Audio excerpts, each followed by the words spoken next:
எலும்போட வேணுமா எலும்பெல்லாம் வேணுமா? Fresh mutton. ஃப்ரெஷ் மட்டன் இதாக இருக்குது பாருங்கள். எவ்வளோ வேணும்? ஒரு கிலோ. 1 கிலோவா?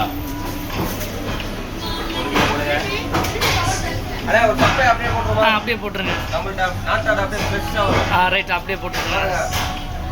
ஓகே. ஒரு ஆட்டோட ஷோல்டரே எவ்வளோ சின்னதாக இருக்கும். நீங்கள் வெயிட்டை பாருங்க. வெயிட்டு பாருங்க. 1 330. Okay very good. அப்படியே போட்டுருங்க.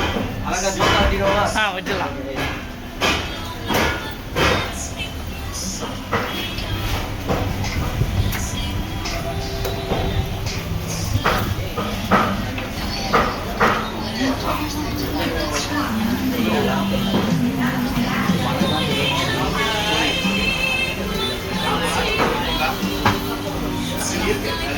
அண்ணே